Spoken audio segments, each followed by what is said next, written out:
Bonsoir mesdames, messieurs et bienvenue Au cœur du synode.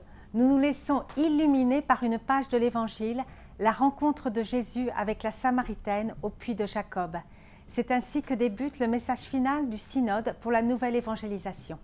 Pendant 3 semaines, les 258 pères synodaux ont écouté les interventions de participants du monde entier. Ils ont échangé en petits groupes, voté des propositions et ont rédigé ce message. À la conférence de presse ce matin, Monseigneur Giuseppe Bettori, archevêque de Florence, et Monseigneur Taglé, archevêque de Manille et nouvellement nommé cardinal, ont présenté ce message qui est plein de courage serein, car Dieu est à l'œuvre dans ce monde contemporain. Et il invite, comme Jésus, à s'asseoir aux côtés des hommes et des femmes de notre temps et à entendre leur soif. Le synode confirme que pour évangéliser, il faut se laisser évangéliser et que le dialogue interreligieux concourt à la paix et que la vie de foi s'exprime par le silence de l'adoration et par l'attention aux plus pauvres, visage du Christ. Ce message fait écho aux différentes interventions, dont celle de la présidente de l'Union internationale des supérieures générales, sœur Mary-Lou Worth, qui a cité les paroles de Jean 23. L'Église doit devenir plus pastorale, plus miséricordieuse. Cet appel avait invité les communautés religieuses à revenir à la source de l'Évangile. Sébastien Gomes, notre collègue anglophone, lui a demandé quel est le lien entre compassion et évangélisation et l'apport des religieuses dans l'Église. For me, a lot of it has to do with my very person. How do I live out what I'm called to be as a religious? And how do I approach others with that openness to hearing where they're coming from and to be a compassionate presence with them? I think as a prophetic presence in the church, I think we've been that because we've tried to go back to the roots. In the whole process of renewal, we've tried to go back and look at who were we called to be as religious, who are we called to be as gospel women and men in the church. And it's that prophetic presence that I think speaks to people. First of all, who am I as a person? How do I live out that encounter with Christ? And this is what brings us to be a prophetic presence. We're not just a resource to call on when I have something to be done, but it's not only how am I, but how are we as religious living our lives, and what message does that speak to the people? Aujourd'hui, Monseigneur John Onayekan, archevêque d'Abuja au Nigeria et futur cardinal, a donné son premier bilan à Charles Le Bourgeois, notre correspondant au Vatican. Ouais, nous sommes presque à la fin du synode et je crois que le bilan est très positif parce que je crois que chacun de nous, en sortant de cette assise, on va rentrer chez nous très enrichi. On a entendu parler tout le monde, de diverses parties du monde. On a eu l'occasion de s'enrichir de l'expérience des autres collègues et aussi de faire leurs préoccupations aussi. Ce qui est sorti maintenant, c'est que la nouvelle évangélisation se déroule dans les divers contextes historiques, politiques, culturels, même religieux. Or, pour moi, au Nigeria, je crois aussi pour tous nous que nous venons de l'Afrique, notre problème ne s'agit pas de consumérisme ou bien de matérialisme, de sécularisme, même quand il y a un petit espèce de ça. Mais le problème plus grand pour nous, c'est par exemple tout le problème de la pauvreté, de malgouvernance, des autres religions avec qui on doit se rendre compte. Et ça veut dire que chacun a sa propre défi et on devait trouver le common ground. Mais ce qui est valide pour tout le monde, c'est que nous devons maintenant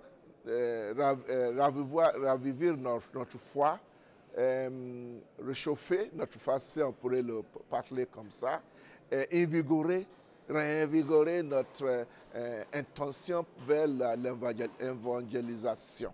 Et je crois que chaque évêque, quand on rentre dans sa propre diocèse, on commencera tout de suite à partager le résultat avec les autres collègues évêques. Vous savez, nous sommes ici comme délégats des diverses conférences épiscopales. Et avec le message qu'on a approuvé maintenant, on a déjà quelque chose sur les mains pour donner aux gens. C'est vraiment très bien. Durant ce synode, il a été annoncé qu'une délégation se rendrait en Syrie. Charles Le Bourgeois a interviewé le patriarche grec-melkite catholique, sa béatitude Grégorios III Laam, sur le synode et sur la crise syrienne il y a quelques jours. C'était avant l'assassinat d'un prêtre. Eh bien, moi, je suis une partie de cette délégation sans être nommé et je suis la personne qui va accueillir la délégation en Syrie car je suis là à Damas. Mais il y a 3 aspects dans cette délégation. Ils ont dit c'est pour la paix, la solidarité et la réconciliation. J'aimerais insister sur le mot réconciliation et j'ai donné un document il y a un mois comme ça sur la réconciliation qui pour moi est la planche du salut pour la Syrie. Et j'aimerais que cette délégation insiste surtout sur le point réconciliation et que ce soit une initiative du Vatican, une initiative du synode et une initiative de l'Église locale pour ne pas mettre l'Église locale en dehors de cette universalité de l'appel. Donc un appel du Vatican, un appel du synode, toute l'Église dans le monde entier, et un appel de l'Église locale en Syrie. Comme ça, on intègre les 3 éléments à la fois et ça pourra donner un grand résultat. Et je suis content de cela parce que même des États, l'Amérique et autres, l'Italie, ils sont en train de repenser cette pensée de réconciliation qui est vraiment dire venons ensemble à une parole et agissons pour que, enfin, sinon il y a plus de morts, plus de victimes et on est devant un mur et devant un tunnel. L'avenir, c'est un avenir qui est entre les mains des Syriens, je l'aime bien dire, mais entre les mains des grandes puissances. Et je l'ai dit plus d'une fois, si l'Amérique, les États-Unis, un peu l'Europe, la France, l'Allemagne, l'Angleterre surtout, se mettent d'accord avec la Russie et la Chine, nous sommes sauvés. Mais si les grands intérêts des grandes puissances se choquent, eh bien nous aussi nous sommes victimes de ce choc des grandes puissances qui est à la base du choc des civilisations. Et surtout, j'aimerais que vraiment la crise de la Syrie ne soit pas séparée de la crise et de conflit israélo-palestinien. Je suis de l'avis, si on résout le problème de la reconnaissance de l'État palestinien à côté d'Israël, eh bien on résoudra 50% des problèmes de djihad, de salafisme, fondamentalisme, islamisme, terrorisme, tout cela pourrait être réduit à 50%. Donc il faut que la communauté internationale n'oublie pas la Palestine et n'oublie pas le conflit pour que juifs, musulmans, chrétiens, israéliens vivent ensemble. Et c'est là l'avenir, non seulement de la Syrie, mais du Moyen-Orient. Et 3 religieux congolais ont été enlevés récemment en République démocratique du Congo. Et le synode a exprimé sa solidarité. Le père Léonard Santedi, secrétaire général de la Conférence épiscopale nationale congolaise, a répondu aux questions de Charles Bourgeois sur le contexte et les initiatives de l'Église dans ce pays. D'abord, il faudrait dire notre souffrance, notre désolation de ce fait-là, des prêtres qui s'adonnent au quotidien à travailler avec la population, à annoncer la bonne nouvelle. Voilà qui sont la cible. Eh bien, la conférence épiscopale a d'abord donc déclaré, donné un communiqué pour demander à ses ravisseurs de se rendre compte de cet acte inadmissible et de remettre en sécurité. Et tout ce que nous savons à l'heure actuelle, c'est qu'il y a des personnes qui ont appelé l'évêque de Beni Butembo, dont nous ne connaissons pas la fiabilité, qui ont appelé pour demander un montant qui s'élèverait à près de 50 000 $. Mais nous continuons les recherches et nous mobilisons toutes les forces pour que les pères puissent être retrouvés. Surtout, nous prions pour qu'ils ne soient pas fait atteinte à leur intégrité physique et morale.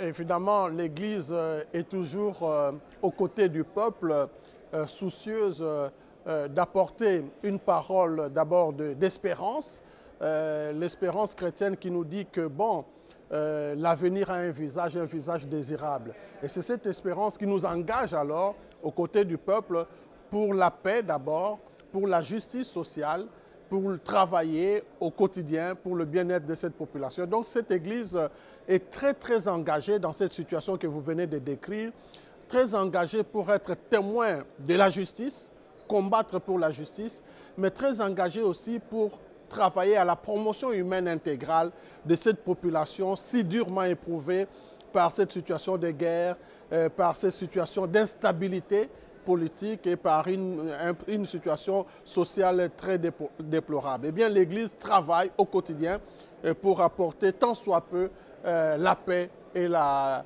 promotion humaine. Il y a plusieurs domaines, et notamment le domaine de l'éducation, ça c'est dans la durée, et l'Église s'engage à former les citoyens, parce que, si vous voulez, il n'y a pas d'avenir sans éducation, disent les évêques du Congo. Et donc, l'engagement dans le domaine de l'éducation, l'engagement dans le domaine des droits humains, la Commission Justice et Paix de la RDC fait un grand travail sur le terrain pour former les gens à connaître leurs droits, à revendiquer leurs droits, mais à éduquer aussi les citoyens, la participation citoyenne à la construction du pays. Il y a les domaines du développement et donc là, les domaines de Caritas pour les centres de santé et puis les domaines social pour l'accueil des démunis et même l'engagement dans les œuvres de promotion humaine, comme on a vu notre Caritas entrer dans le domaine de la construction de certaines routes, de l'aménagement de routes. Et donc, c'est toute cette panoplie-là qui intéresse l'Église au quotidien, l'éducation, la justice et la paix, et aussi les domaines du développement dans le social et le sanitaire. Si vous pouvez savoir que la RDC, l'Église en RDC offre plus de 45% de la fourniture scolaire et aussi plus de 40% pour les centres de santé.